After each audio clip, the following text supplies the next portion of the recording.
Hello friends, मैं योगेश। आज मैं हापुड़ पिलखवा जा रहा हूँ, जिसको हैंडलूम नगरी भी बोलते हैं। तो अभी मैं इस वक्त आनंद विहार से गाजीपुर बॉर्डर पहुँचा हूँ। इधर 5 मिनट में पहुँच गया। तो और मुझे यहाँ तक आने में लगा 1 घंटा दिल्ली से, कालका जी से, क्योंकि जाम था बीच में। तो इस वीडियो के मीडियम से मैं ये उन लोगों को उनके लिए बना रहा हूँ जो दिल्ली से बाहर जाकर बसना चाहते हैं या बाहर बसे हुए हैं, तो दिल्ली आकर अपनी जॉब करते हैं और ये समझना चाहते हैं कि बाई कार या बाई बाइक कितना टाइम लगता है दिल्ली से यहाँ आने जाने में।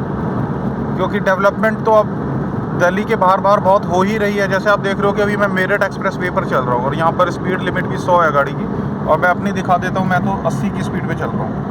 तो अब यहाँ पर ये जो रास्ते हैं, यहाँ से अगर हम पिलखवा तक जाएं, हैंडलूम नगरी तक, तो पिलखवा हैंडलूम नगरी इसलिए मैं जा रहा हूँ क्योंकि वहाँ पर मेरी अपनी एक प्रॉपर्टी है जिसको मैं टाइम टू टाइम हर वीक देखने जाता रहता हूँ। ऑन रोड प्रॉपर्टी है। तो मुझे पहले बड़ा प्रॉब्लम रहता था। मैं सोचता था कि यार रोज़ हम नहीं जा सकते, बिकॉज टाइम बहुत लगता है, ट्रैफिक बहुत है और जाना भी कन्वीनियंट नहीं है। लेकिन जब से डेवलपमेंट हुई है और ये किसान आंदोलन, तो अब चलो एक साइड से ये भी हट गया, तो रास्ता बिल्कुल खुला है, सीधा जाते हैं सीधा आते हैं। और अब तो दिल्ली गवर्नमेंट की येलो गाइडलाइन भी आ गई है कोरोना को लेके, ओमिक्रॉन कोरोना को लेकर। तो अब बहुत सारे लोगों के सामने ऐसी सिचुएशन आएगी कि जो सोचेंगे कि दिल्ली में क्यों रेंट पे करें महंगा, हम दिल्ली से बाहर कहाँ जाके रह सकते हैं, या फिर आगे आने वाले समय में जब सब कुछ ऑनलाइन ही होना है तो हम दिल्ली से बाहर जाकर रहें, उसके क्या ऑप्शंस है। अब यहाँ देखो, अगर आप दिल्ली से बाहर थोड़ा सा निकल के रहना चाहते हो, जैसे मेरे सामने गौर सिटी है, गौर ग्रीन सिटी, ये जो बिल्डिंग है मेरे लेफ्ट में, ये राइट में भी ये सब प्रोजेक्ट्स बने हुए हैं बहुत पहले के। बट यहाँ भी अगर आप एक फ्लैट लेना जाओगे, मेरे हिसाब से 60-70 लाख या 80 लाख रुपया तो इन फ्लैट्स के लिए आपको पे करना पड़ेगा, तब आप रह पाओगे। बट मेरा पर्पस है कि ऐसी ज़मीन, जैसे अगर हमको 1 ही घंटा लग रहा है पहुंचने में, तो 1 घंटा तो दिल्ली में भी कहीं पे ट्रैवल करने में लग जाता है।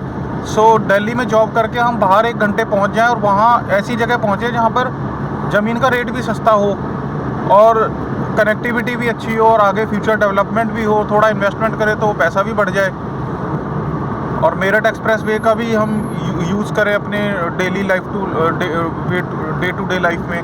बिकॉज़ ये सारी सुख सुविधाएं जो हमारे लिए बनाई है, ये इसीलिए बनाई है कि दिल्ली से, और दिल्ली का जो लिविंग एरिया है वो कम हो रहा है। तो जो लोग बाहर भी जाके रहना चाहते हैं वो बाहर रहें, या बाहर रहते तो वो यहाँ दिल्ली में आके जॉब कर लें। कनेक्टिविटी रोड्स की अच्छी रहेगी, चौड़े चौड़े रोड होंगे तो दिल्ली में भी क्राउड कम होगा। और जिनका बजट कम है, जैसे 20-30 लाख रुपया, 40 लाख रुपए का बजट है, तो दिल्ली में तो अगर आप जाओगे इस पैसे पे तो आपको एक फ्लैट भी नहीं अच्छा मिलेगा।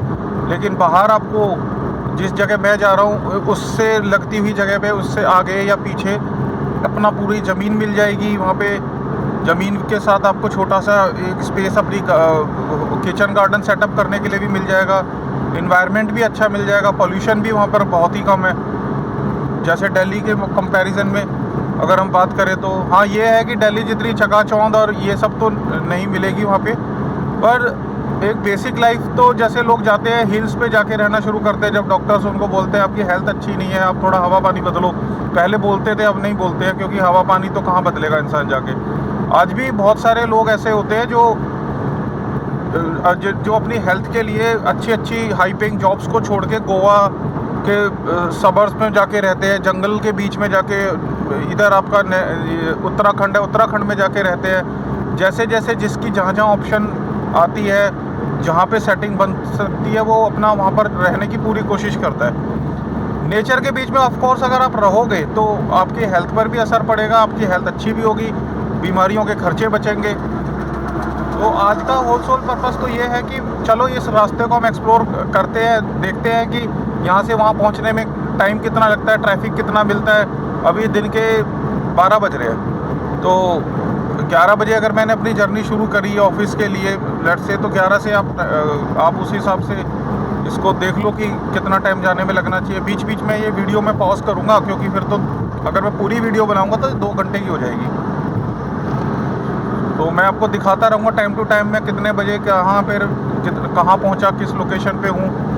और अगर हमको रोज़ की जर्नी में टोल भी बचाना है तो क्या वो टोल बचने वाला ऑप्शन भी अभी अवेलेबल है, क्योंकि मैं पहले लॉकडाउन जब ये किसान आंदोलन जब ख़त्म हुआ उससे पहले 3-4 बार गया, तो मैंने ऐसा रास्ता ढूंढा था जो बिना टोल का रास्ता है, जहाँ पे टोल फ्री वे है और वो भी हाईवे ही है, और वो सीधा जाके पिलखवा की बैक साइड में निकलता है, दिनेश नगर के में जाता है। दिनेश नगर पिलखवा का पहला एक प्लांट सिटी बसा था, जो लोग जानते होंगे। कुछ लोगों ने फ्लैट्स भी वहाँ पे लिए होंगे, और वहाँ की अभी वैल्यू भी इतनी ज़्यादा बढ़ी नहीं है, क्योंकि कनेक्टिविटी और ये सब बहुत सारे इश्यूज़ को लेके लोगों ने भी वहाँ पर सिर्फ किराए पे देकर छोड़ दिया, अभी जाकर रहना शुरू नहीं करा। तो अब आगे आने वाले समय में देखते हैं किसके पास अगर पैसे हैं तो वो वहाँ जाके रहे, या उसको दिल्ली में रहना अफोर्ड कर सकता है। वो जॉब्स भी आजकल कम हो रही है, बिज़नेस भी कम हो रहा है, सब कुछ ऑनलाइन ही हो रहा है। तो फिर दिल्ली में इंसान बेसिकली इसलिए रहता था कि उसकी मजबूरी है कि वो नौकरी पे जाएगा, ऑफिस पे जाएगा, बिज़नेस करेगा, तो वो उसको तो वहाँ रहना ही पड़ेगा।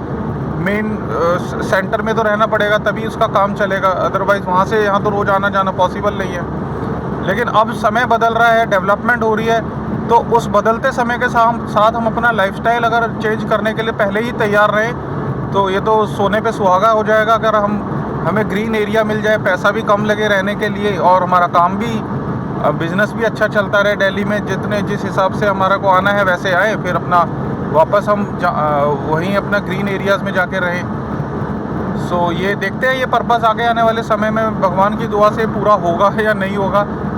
बट कहते हैं ना, जहाँ चाह वहाँ रहा, where there is a will there is a वे।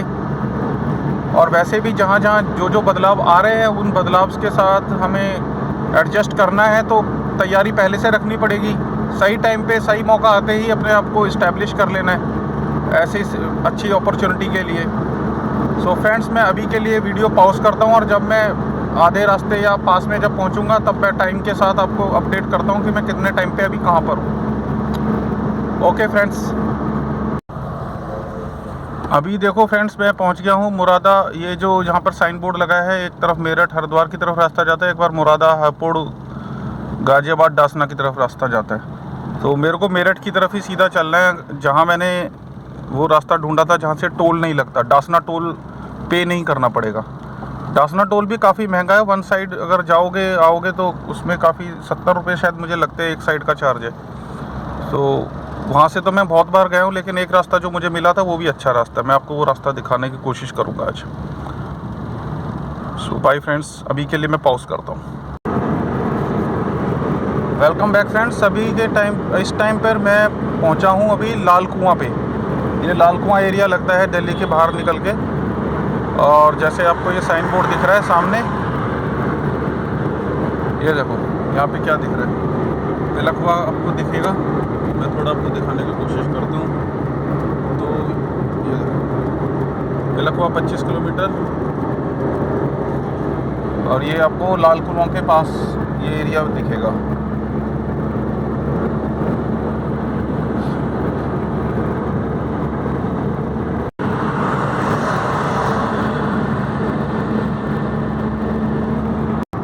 ये देखो यहाँ पर ये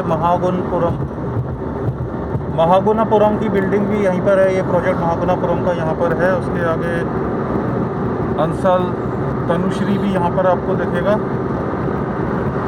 तो ये बड़े बड़े कंपनियों के जो प्रोजेक्ट्स हैं, मल्टी स्टोरी प्रोजेक्ट्स हैं, वो यहाँ पर चलते रहते हैं।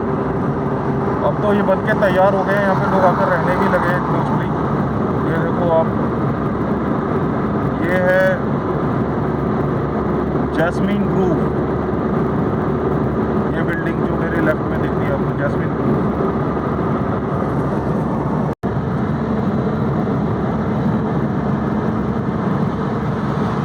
यहाँ पर आकर ये हापुड़ की तरफ रास्ता मुड़ता है। अगर आप हापुड़ गाजियाबाद की तरफ मुड़ जाएंगे तो आपको वो डासना टोल वाला रास्ता आएगा, जिसके बाद फ्लाईओवर नहीं चढ़ना है, नीचे सर्विस लेन से पिलखवा का रास्ता आता है, क्योंकि फ्लाईओवर चढ़ने के बाद तो वो पिलखवा को पार कर जाएगा।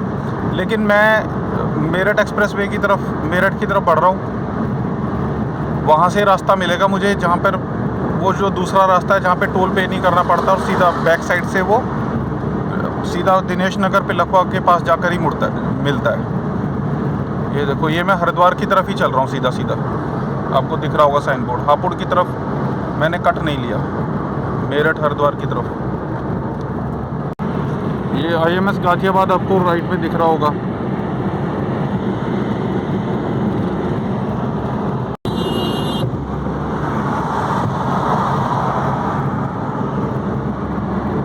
इस गाड़ी ने मेरे को बहुत तेज हॉर्न मारा ओवरटेक करने के लिए। थोड़ा संभल के चलना पड़ता है, बहुत स्पीड में गाड़ी दौड़ाते हैं लोग। एक बागपत के लिए रास्ता गया।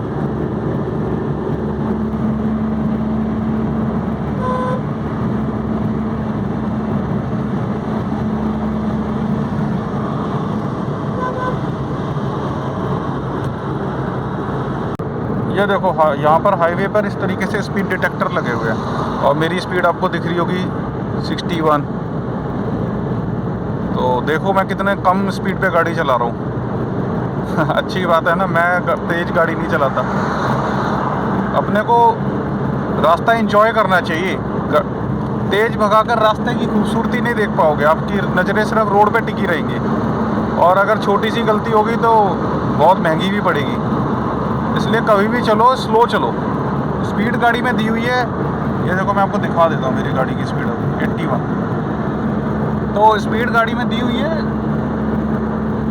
कंपनियां देती हैं, उनको होता है कि हम इतनी स्पीड पे गाड़ी दौड़ा सकते हो, इतने पे दौड़ा सकते हो, लेकिन ह्यूमन प्रैक्टिकल लाइफ के लिए 100 की स्पीड, 80-90 की स्पीड मोर देन सफिशिएंट है। ठीक है फ्रेंड्स, अभी मैं पॉज करता हूँ, फिर मैं नेक्स्ट माइलस्टोन आपको दिखाता हूँ।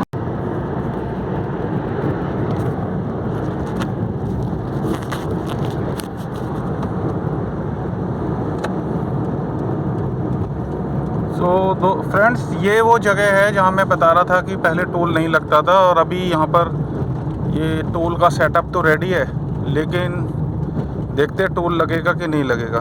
टोल का यहाँ पे अभी कोई वो नहीं है, बस ये सेटअप लगा दिया है, अभी टोल नहीं लग रहा। यहाँ पर ये जगह है भोजपुर।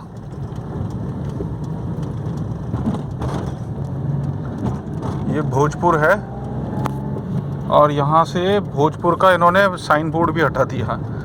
मैं आपको दिखा दूंगा। ये इस साइन बोर्ड हटाया है, और इसकी वजह से मैं आगे चला गया। मैं वहाँ से कम यहाँ से 10 किलोमीटर आगे चला गया। ये जगह है, देखो।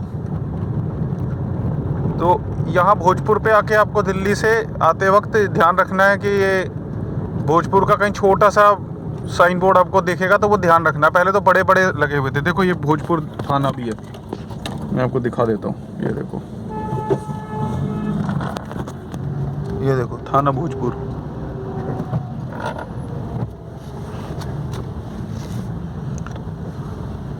तो आप जब यहाँ से आओगे तो ये भोजपुर का बोर्ड आपको जहाँ दिखेगा, यहाँ से आपको सीधा इस तरफ जाना है। लखवा दिख रहा है? अभी तो देखो मुझे कोई टोल लगा नहीं। 10 किलोमीटर आगे जाना पड़ा, क्योंकि भोजपुर का साइन बोर्ड ही हटा दिया वहाँ से। तो यू टर्न लेकर आया हूँ, तकरीबन मेरठ ही पहुँच गया था। बस 10 किलोमीटर पहले कोई छोटा सा एक यू टर्न मिला मुझे, वहाँ से आया मैं वापस। तो ये भोजपुर से आप जाते वक्त आपको ये दिखा दिया मैंने कि कहाँ से आपको टर्न लेना है, और यहाँ से ये गांव का रास्ता शुरू हो जाएगा। तो यहाँ नहीं जाना, हमको राइट मुड़ना है यहाँ से।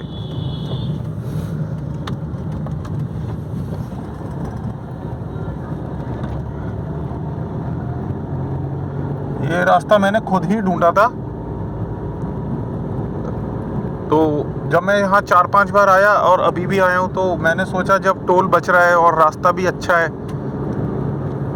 तो वैसे भी हमको वहाँ तक जाना ही नहीं पड़ता। हापुड़ एक्सप्रेस वे पे वो डासना मसूरी वाला रास्ता लेना ही नहीं पड़ता, उससे पहले ही हम इधर कट जाते हैं। बिल्कुल एक्सप्रेस वे से चलता हुआ रास्ता है, और ये थोड़ा सा ही ना मेरे हिसाब से 5-7 किलोमीटर का सर्विस रोड का रास्ता है। इसको ये सर्विस रोड बोलते हैं यहाँ के लोग। बाकी दिल्ली से बाहर जब निकलोगे तो ये इधर से जाओगे तो आपको थोड़ा सा एक्सप्लोर करने को भी मिलेगा, थोड़ा सा देखने को मिलेगा कि गांव। अभी देखो ईख की खेती हो रही है, इधर ईख हो रही है। तो ये सब आपको उस रास्ते पे खेतों के बीच में से रास्ता वो नहीं जाएगा। तो वीडियो मेरा थोड़ा 5 मिनट लंबा ज़्यादा हो गया। मैं इसको थोड़ा पॉज कर देता हूँ ताकि इसको 16-17 मिनट में पॉज फिनिश करते हैं। ओके फ्रेंड्स, मैं आपको दिखाऊंगा जब पिलखवा पहुँच जाऊँगा, या दूसरा उससे पहले जो भी माइलस्टोन आएगा वो दिखाऊंगा। ये दताली गेट है जी। तो फ्रेंड्स ये देखो, मैं यहाँ का आपको दिखाना चाहता हूँ कि ये आपका NH24 यहाँ से रास्ता पड़ता है और ये 3 किलोमीटर है। तो आपको NH24 की तरफ मुड़ना है। हाँ।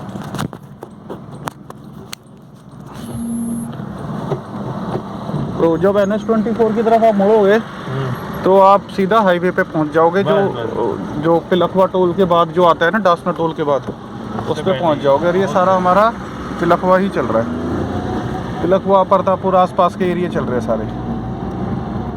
और वहाँ से जहाँ से मैं मुड़ा हूँ वहाँ से अगर आप सीधे चले जाओगे तो आपको दिनेश नगर पहुँचोगे आप सीधा। दिनेश नगर यहाँ से भी पहुँच जाओगे। नहीं, दिनेश नगर का पीछे से जहाँ से मैं मुड़ा हूँ वहाँ से आप सीधा चलोगे तो दिनेश नगर पहुँचोगे। जो मैं पीछे आपको बता रहा था।